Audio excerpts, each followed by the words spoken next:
Frédéric Sanchez, on se penchera sur les questions de concurrence à proprement parler plus tard, mais comment voyez-vous, vous, évoluer ces échanges intra-européens dans un contexte de demande intérieure, on l'imagine, déprimée par les politiques d'austérité? Alors, si je prends le point de vue de l'entreprise que je dirige, aujourd'hui, nous fournissons des biens d'équipement, et ces biens d'équipement sont surtout destinés aux grands marchés export. C'est-à-dire qu'on commerce peu avec l'Europe.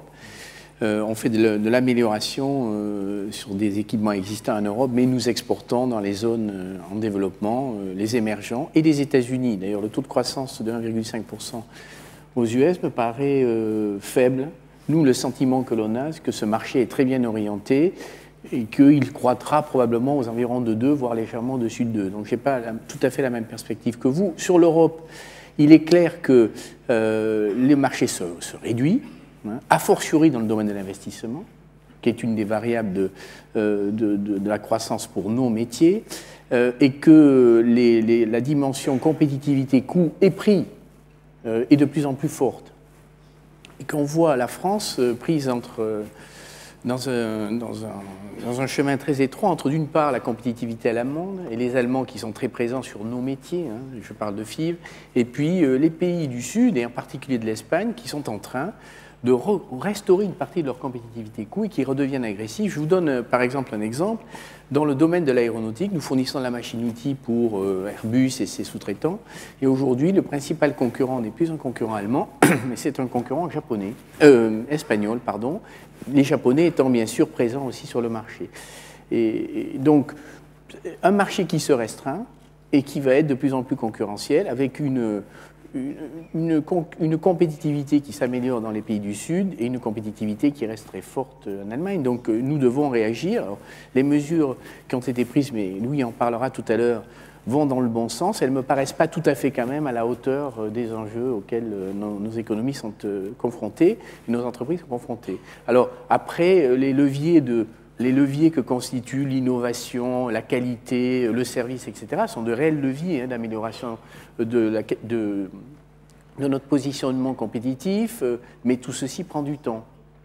Tout ceci prend du temps, ce n'est pas instantané. Donc à court terme, je pense que nos parts de marché en Europe vont continuer de baisser. Par contre, je vois, moi, un espoir énorme avec la poursuite de la croissance dans les émergents. Peter, one question for you. Well, first of all, what's your take on this trend going in the coming months in Europe? And also, earlier in his presentation, I think it was Mark who mentioned regional tensions on short-term trade financing in Europe and subsequent deleveraging. Have you observed the same sort of liquidity squeeze as well on export credit and finance projects? Yes, thank you, Raphael. If you don't mind, I'll speak English. I can speak a little bit of German and a little bit of French, but I'll stay in English. As many of you may have heard me speak over the past couple of years, and I've commented a lot about the trends in export finance generally. But to answer specifically Raphael's question, I mean, I see no let-up in the opportunities for medium to long-term export credit finance. And the statistics bear that out. If you look at Dealogic for last year, you'll see 25% increase in the medium-term export credit business. That's a 120 billion market. And that's as reported in Dealogic. If you add to that probably the other 20 to 30 billion that's not reported, you're seeing a sizable market. And I mention that because I've been in this business quite a few years, and over many years we've debated within the bank, within HSBC, is there a logical place for export finance? And I can honestly say, in today's world, there's a very dramatic place for export finance as a source of liquidity, as a source of financing, as a source of client support. And if you compare that to 10 years ago, the market was something like $35 billion in total. Today, it's 120 billion in total. That gives you the size of opportunity, the size of development. And here I'm sitting in France, supporting a COFAS business, because we're a French bank as well. 20 billion of that 120 is supported by COFAS. So a substantial element of our world today is relevant, I think. And I think what has also changed dramatically is the type of borrow that we're seeing. Traditionally in the past, it's been sovereign, it's been bank, corporate, a big corporate development over many years. More recently, we've seen a return to some of the bank-supported deals, certainly in countries like Russia and Africa. And in today's world, a lot of it is also about project finance. And again, many of you heard me speak about this.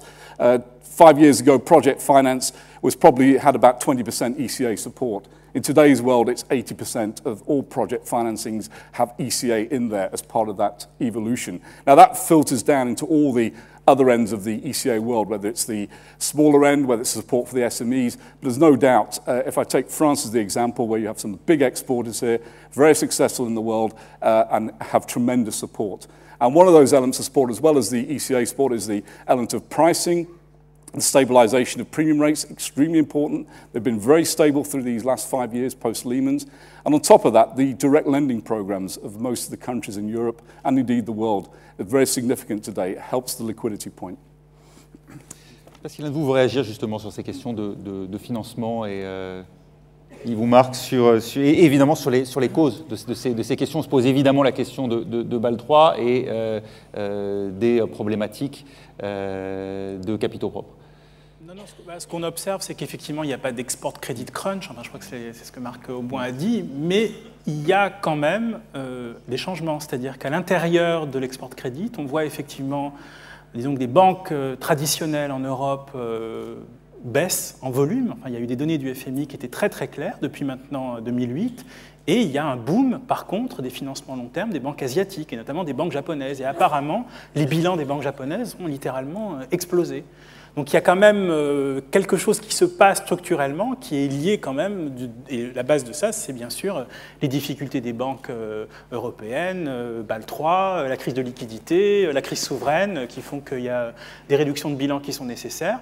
Et ça a un impact, effectivement, ça n'a pas d'impact effectivement sur le commerce extérieur, mais à l'intérieur de ce financement, il y a des choses qui se passent. Il y a une modification notamment des institutions. Vous voulez parler Oui, en fait, je pense que les problèmes de financement sont très localisés, soit sur des financements très longs et notamment en dollars, où aujourd'hui l'Europe n'est plus présente, ou de moins en moins présente sur ces produits-là, et on voit l'émergence dans ces financements des banques japonaises, chinoises et autres. Et d'ailleurs, un de nos grands constructeurs d'avions, Airbus, se finance aujourd'hui sur ces longues durées auprès des banques japonaises, chinoises, voire américaines, ce qui, soit dit en passant, peut poser un problème à terme d'indépendance. Et puis, sur les toutes petites opérations de financement qui, du fait du coût et du fait de Bâle III et de la sélectivité sans doute renforcée dans les banques, on trouve moins de financement. Mais là, je pense que les mesures qui ont été mises en place par l'État font que des correctifs sont en œuvre. Donc, je dirais, le vrai sujet, il est petit et grand, et surtout grand, sur ces longues durées et en dollars, avec des secteurs stratégiques qui sont un petit peu affaiblis, me semble-t-il, par cette évolution. Marc Auboin.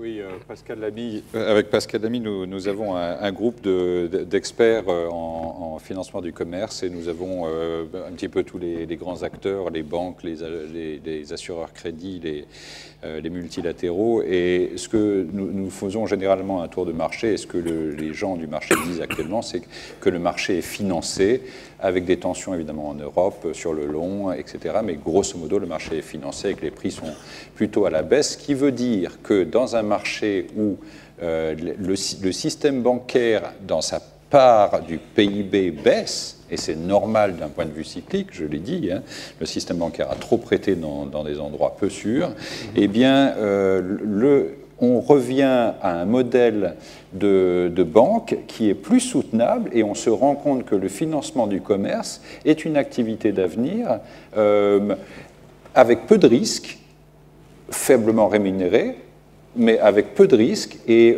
nous avons contribué avec la Chambre de commerce internationale à faire ce Trade Registry dans lequel nous avons quand même 16 millions d'opérations de commerce sur les 5 dernières années et quasiment 3 trillions en valeur, donc des opérations individuelles. Et nous avons ensuite fait la moyenne de tout ça. Et quand je dis 0,2% de défaut avec 60% de revente dans la marchandise, on est quasiment dans un business qui est le plus sûr de tous les business bancaires que l'on peut imaginer. Et ça a soutenu la globalisation depuis 40 à 50 ans. Il faut que ça continue de le soutenir et les banquiers seraient bien inspirés de continuer à y participer. C'est la raison pour laquelle, d'ailleurs, certaines banques françaises, qui avaient été assez promptes à annoncer qu'elles réduiraient leur exposition, sont revenues légèrement en arrière en expliquant effectivement que leurs clients leur demanderont de les accompagner dans la globalisation. Et il n'y a certainement pas de déglobalisation des chaînes de valeur qui continuent à s'étendre, donc il faudra bien financer le commerce de ce point de vue-là. Peter, is trade finance still a profitable business for banks? I think export finance is. I'm sure trade finance is, because certainly in terms of HSBC, it's the area of strong growth for a bank that certainly has a global footprint. So yes, regulatory issues are there. Yes, regulatory issues are hitting us all. And commenting a little bit on the point about dollar liquidity, I think all banks in Europe have had to sort of resolve their dollar liquidity points. They've had to find ways of accessing dollars that makes them relatively competitive. Yes, the Japanese are extremely competitive. They're awash with dollars. Yes, the US banks don't have Basel III issues yet. So in that sense, they are extremely competitive. So I understand that point. But I think what the banks are trying to do, certainly in Europe, are finding other ways of finding forms of finance, whether it's through the capital markets, and I think that'll be the evolution going forward. I think most of the big global international banks of Europe, and I include all the French banks, have looked at other ways of finding forms of financing, whether it's through pension funds, through insurance companies. And we're seeing a world today where there are dollars out there. There are just not enough dollars in Europe at the moment. And these big pension funds are looking for homes to find that, to put their dollars in. So trade and export finance is totally logical because it's a tangible business.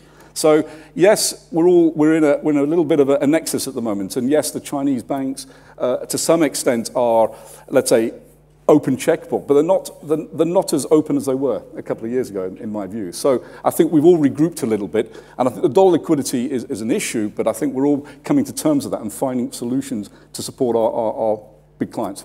So the European banks have pulled back from long-term trade financing in some parts of the world. Which banks have been the best positioned to step in? You're talking about Asian banks mostly? Yeah, and I think you'll see regional banks stepping in, certainly in terms of Asia, India, to some extent Brazil. But I still think there's a massive role for the international banks. And the talk of, let's say, protectionism in terms of local investment. I was in Brazil last week, and yes, the Brazilian government wants to invest in its shipyards and against the European shipyards. The reality is they can't invest quickly enough to compete with the European shipyards. So in reality, again, in true terms, we still have a competitive edge as a Eurozone in competition with the local institutions. But there's no doubt when it comes to, let's say, the long-term lending opportunities around the world, it comes down to a handful of international banks, global banks, that have that capacity, I would say. Great transition. On assiste au retour d'une forme de protectionnisme, d'après vous, Marc. Comment est-ce que la crise est à la source de ce protectionnisme? Les marchés sont plus difficiles. Dans le cadre de l'OMC, vous avez des flexibilités. Et donc, il y a une utilisation par certains pays de flexibilité. Alors, certaines flexibilités sont plus visibles que d'autres. Par exemple, les pays en voie de développement ont la possibilité d'augmenter leurs droits de douane. Ça, c'est très visible. Les pays développés qui, eux, ont consolidé leurs droits de douane au niveau qui est appliqué à la frontière, donc qui n'ont pas cette flexibilité, peuvent utiliser d'autres mesures qui sont parfois moins visibles. Donc il y a cette tension et nous regardons ces mesures, mais vraiment au cas par cas, nous émettons des listes pour le G20 et nous mettons le G20 en quelque sorte devant la réalité des faits pour éviter. Alors ce que je voudrais dire, c'est que on est dans du domaine de protectionnisme de basse intensité, si je puis dire. Et la deuxième chose, c'est qu'il y a quelque chose de fondamental, c'est que le contenu d'import des exports, le contenu en import des exports augmente dans tous les pays du monde. C'est autour de 40% dans les pays industrialisés, c'est autour de 60% dans les pays dits émergents. Ce qui veut dire que ce soit dans les questions qu'on dit de dumping monétaire ou de dumping de prix, la sensibilité, évidemment, est maintenant, disons, plus mitigée, parce que la qualité de vos imports et le prix et le choix que vous avez à pouvoir importer librement dépend évidemment, a un impact extrêmement important sur votre compétitivité à l'export. Donc on ne prend plus une mesure protectionnisme comme ça, juste sans réfléchir, et les gouvernements consultent beaucoup, de sorte qu'on y réfléchit à deux fois. Et dans le monde des chaînes de valeur, c'est beaucoup plus difficile de faire du protectionnisme. Votre expérience, Frédéric Sanchez, de chef d'entreprise? Je suis plus nuancé. Je dirais que le protectionnisme, sous sa forme traditionnelle, On va vous apporter un micro, je crois. Le protectionnisme, sous sa forme traditionnelle, effectivement, est en train de... ne croît pas significativement. Effectivement, les pays jouent sur la flexibilité qui leur est offerte à l'intérieur de l'OMC. Mais bon, en fait, ce que l'on voit en revanche, c'est probablement des mesures protectionnisme un peu plus subtiles, donc un protectionnisme qui avance à visage couvert. Alors, il y a les cas caricaturaux de l'Argentine et autres, mais c'est pas de cela dont je parle. C'est plutôt des difficultés d'accès à des marchés qui sont mises en place à travers des normes spécifiques, une facilitation des échanges qui reste à travailler. Et puis le change. Moi qui suis un exportateur, les évolutions erratiques des monnaies est un vrai sujet. Aujourd'hui, on voit tout d'un coup le yen s'effondrer. Enfin, tendance, il baisse, mais la baisse du yen s'est accélérée. Dans mes métiers, les grands concurrents de FIF, ce sont des Allemands. Bon, on est aux armes égales du point de vue de la devise, mais ce sont aussi des Japonais et des Américains. Et honnêtement, c'est un vrai sujet que ce sujet de la parité des monnaies. Vous avez raison de dire que le contenu à l'importation de nos exportations a beaucoup changé et que ce faisant, du fait de la complexité, l'appréciation d'une performance commerciale ne se mesure sans doute pas simplement par les chiffres que donne la balance commerciale. D'ailleurs, je crois que quand on regarde les analyses qu'a faites l'OMC sur, par exemple, la balance commerciale américaine, elle serait beaucoup moins déficitaire vis-à-vis des Chinois si on raisonnait en termes de valeur ajoutée. Et d'ailleurs, ça devrait nous amener tous à réfléchir aussi avec cet élément en tête, notamment dans le cadre du financement et du soutien des exportations mis en place par les États. Il faut peut-être raisonner moins valeur brute, donnée brute, que valeur ajoutée. Et colocalisation, ce qui voudrait dire peut-être que parfois il ne serait pas absurde de financer des ventes faites par des entreprises françaises de biens, même si ces biens sont assemblés à l'étranger. Tout ce qui compte, c'est quelle est la valeur ajoutée réelle apportée par le pays d'origine de l'idée. Bon, voilà. Mais donc, effectivement, le protectionnisme visible, droit de douane, pas majeur. Le protectionnisme, l'accès au marché, par exemple, public, d'où d'ailleurs ce que disait notre ministre, et qu'il est essentiel d'essayer de faire en sorte que nos accords, que les accords que négocie l'UE avec les pays tiers soient des accords équilibrés et qu'en particulier la réciprocité soit au cœur de ces accords. Et quand on parle de réciprocité, c'est la réciprocité du point de vue du respect de la propriété intellectuelle, mais c'est aussi la réciprocité d'accès au marché public, de normes, mettre en place des normes à peu près qui fixent des règles du jeu. Mais encore une fois, pour moi, le vrai souci immédiat, parce qu'on ne sait pas se couvrir où ça coûte cher, et les banques ne sont pas toujours là pour nous y aider, même si la COFAS a un produit particulier, qui est la couverture du risque de change, ce sont les évolutions erratiques du change.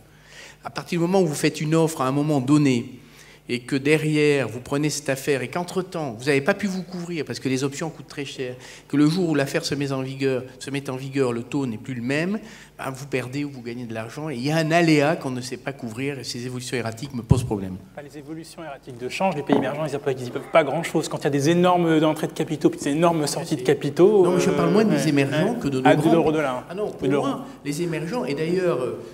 vous nous aviez demandé quel était le regard qu'on portait sur les mesures mises en place en Corée ou ailleurs pour restreindre l'entrée de capitaux. Oui, justement. J'ai aucun problème là-dessus, parce qu'en fait, ils sont eux-mêmes victimes de ces politiques monétaires laxistes qui font que le monde riche inonde en liquidité ces pays et que ce faisant, ça a pour conséquence que leur monnaie monte. Non, je parle plutôt là, de la concurrence qu'on se livre entre pays développés avec le change, les Japonais, les Américains et les Européens, et avec le sentiment, mais c'est facile, on dit toujours ça, nous Français, que les Européens, pourquoi les taux d'intérêt de la BCE sont encore à 1 point ? Pourquoi ne baisseraient-ils pas alors qu'ils sont à 0 au Japon et à quasi 0 aux États-Unis ?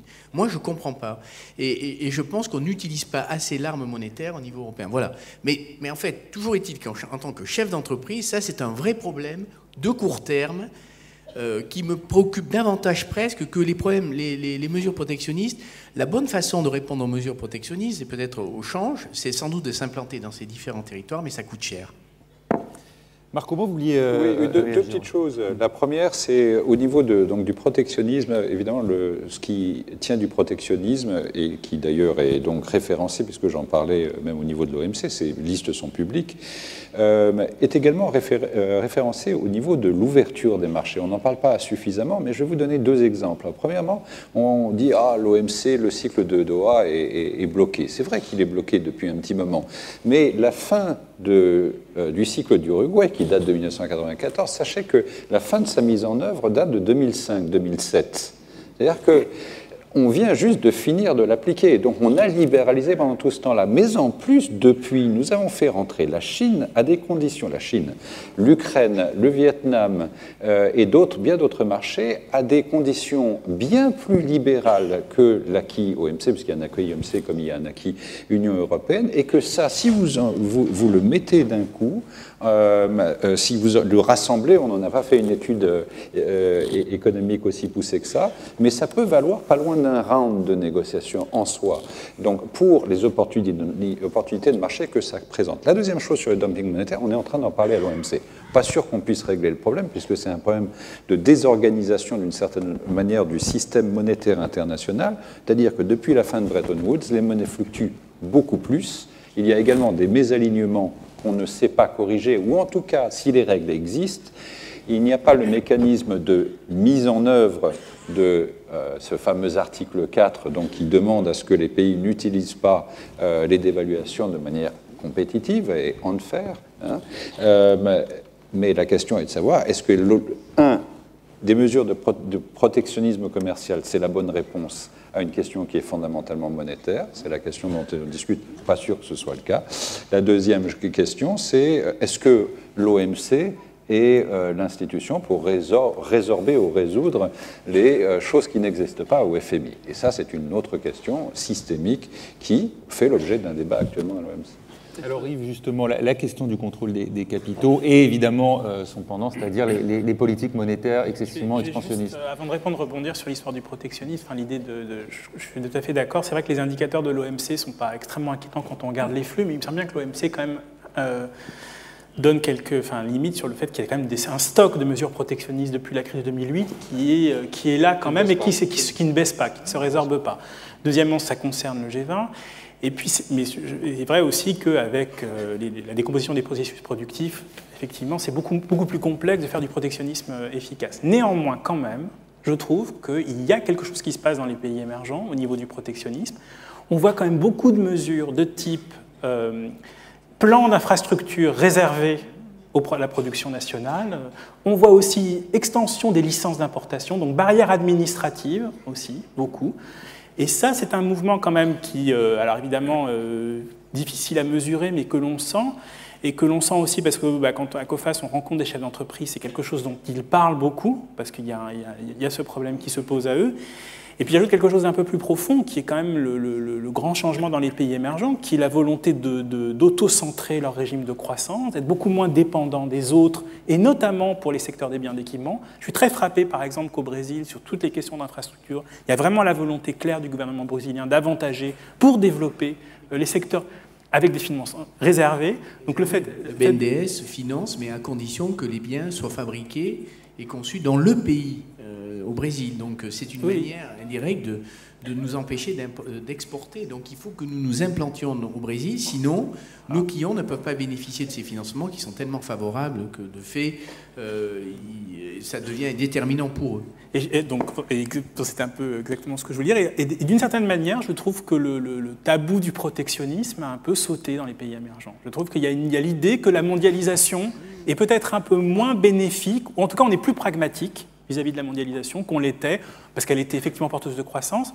Sauf que depuis 2008, il y a quand même un double dip en Europe, il y a une récession très forte, donc les partenaires sont moins fiables en termes de partenaires de marché. Donc il y a quand même l'idée que ceci n'est plus forcément totalement, systématiquement bénéfique.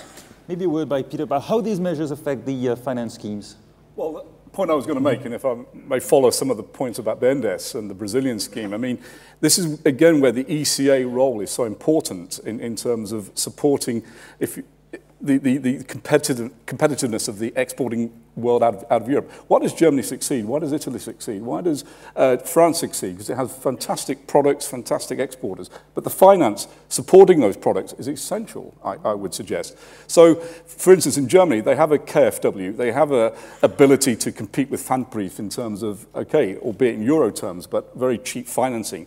So I think Europe's having to reinvent the way it supports its business. And if I may say on Brazil, I mean, one of the areas of growth for us as HSBC has been the Nordic region, whether it's Sweden, whether it's Norway, Denmark. They all have innovative schemes supporting their exporters, you know, because they are small countries. And particularly in Brazil, we've done a lot of work with Volvo and Scania in terms of developing a bus rapid transport structure, but bringing together the BNDES and the ECA support from Europe and bringing the two parties together. And I think that is where we have to, if you like, overcome that protectionist point that, you know, in my view.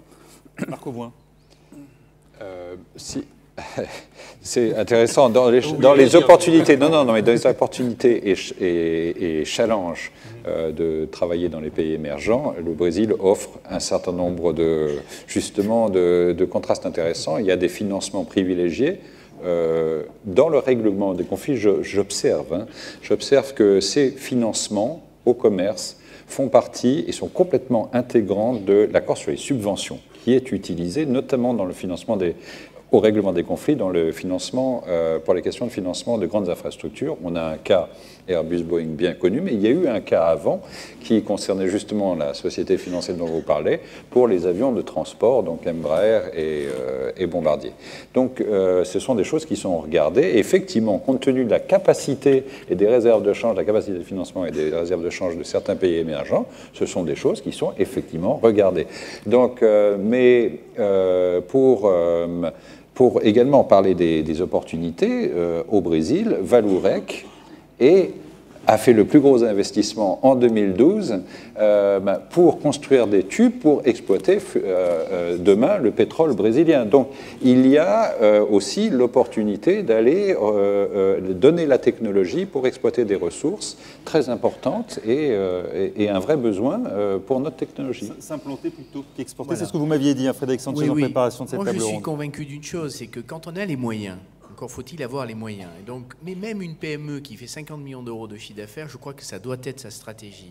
Elle doit cibler un ou deux pays et s'efforcer de s'y implanter pour peu qu'elle ait des biens à vendre, hein, qui soient différenciants, qui soient élevés dans la chaîne de valeur. Mais c'est la seule bonne réponse, c'est s'implanter dans les zones à forte croissance, ce qui permet, contrairement à ce qu'à une époque, une idée reçue en France, ce qui permet à la fois de créer des emplois en France et d'en créer dans ces pays-là. FIV a triplé, même presque quadruplé de taille en 12 ans. Et j'ai rien fait d'autre que de m'implanter progressivement, étape par étape. D'abord en Chine, aujourd'hui on a 7 sites de production, puis en Inde, puis au Brésil. Nous n'étions pas il y a 4 ans, on fait 200 millions d'euros de chiffre d'affaires au Brésil aujourd'hui. Bien sûr, on a des produits différenciants, mais en s'implantant, on élimine un peu toutes ces contraintes qui existent et qui, moi aussi, j'ai le sentiment qu'elles se renforcent. Alors, on les voit, elles sont moins visibles, mais les barrières non tarifaires sont plus subtiles, mais se développe, me semble-t-il. Donc la bonne réponse, et s'il y a des PME dans cette salle, il ne faut pas avoir peur, il faut commencer par s'implanter dans un pays, que le pays qui correspond le mieux à vos produits, et vous vous y implantez, ça coûte 1 million, 1,5 million, vous ouvrez un bureau, vous vous appuyez sur les réseaux locaux d'aide, de soutien, UbiFrance et autres, et vous commencez par promouvoir votre produit, vous verrez que c'est ça la bonne réponse. S'implanter, quitte, alors là je vais sauter d'un sujet à l'autre, mais je vais aller dans l'actualité, à se prêter aussi au transfert de technologie. On pense évidemment, on en a tous entendu parler évidemment, à ce contrat de partenariat signé dans le nucléaire entre EDF, Areva et leur équivalent chinois. Il y a eu une polémique à ce sujet. J'aimerais bien justement avoir votre avis, même si l'on n'est pas strictement dans le domaine qu'on évoquait. Je crois que on n'a pas le choix. Dans ces domaines extraordinaires, dans ces secteurs qui sont très stratégiques, mais qui en même temps, sont,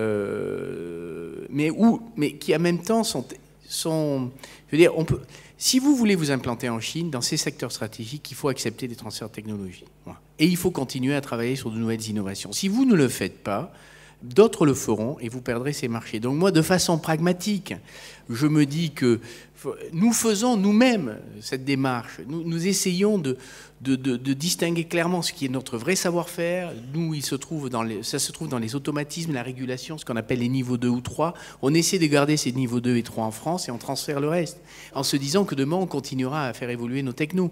Si nous ne le faisons pas, de toute façon, nous perdons les marchés parce que d'autres le feront. Alors, après, je ne connais pas le détail du dossier nucléaire, hein, mais qui construit des centrales nucléaires aujourd'hui dans le monde ? Sinon, si ce n'est les Chinois. Donc si vous voulez vendre nos technos et si vous imposez ces transferts de technologie, vous n'avez pas beaucoup le choix, me semble-t-il. Je reviens au sujet quand même de cette table ronde. Yves, à travers les exemples qu'on a évoqués là, et pour faire un peu la transition avec la table ronde de cet après-midi, est-ce qu'on peut dire, à travers ces différents exemples de barrières tarifaires ou pas d'ailleurs, que les pays émergents sont devenus méfiants vis-à-vis de la mondialisation, dont on a longtemps dit qu'elle leur avait beaucoup profité? Oui, moi je trouve je trouve qu'il y a un vrai mouvement et qui a commencé par la finance, qui a commencé par les contrôles de capitaux, qui est vraiment lié au choc, aux deux chocs post-Lehman, c'est-à-dire les énormes sorties de capitaux puis les énormes entrées de capitaux qu'ils ont subies.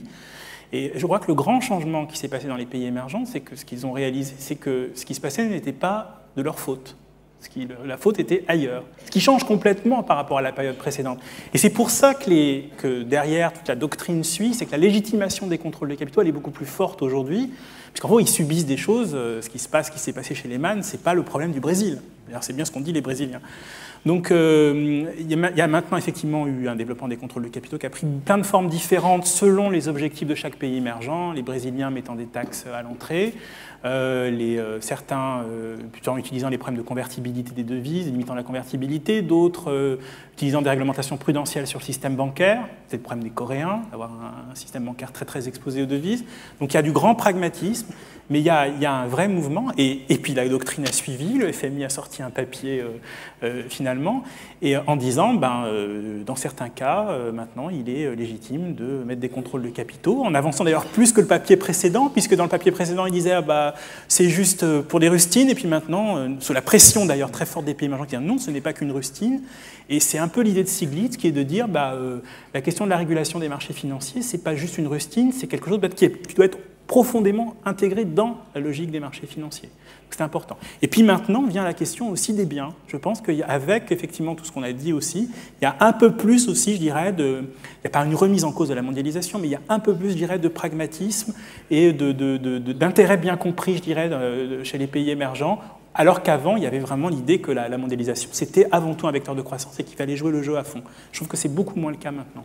Merci Yves. On va s'arrêter là avec donc, cette conclusion. Oui, les contrôles de capitaux revenus en grâce, même au sein du FMI, on en est là aujourd'hui. Merci à vous d'avoir participé à cette table ronde. Thank you, Peter Luketa. Merci également Frédéric Sanchez. Merci à Marc Auboin et merci à Yves, qu'on va retrouver également cet après-midi pour un panorama des risques qui sera là consacré aux pays émergents.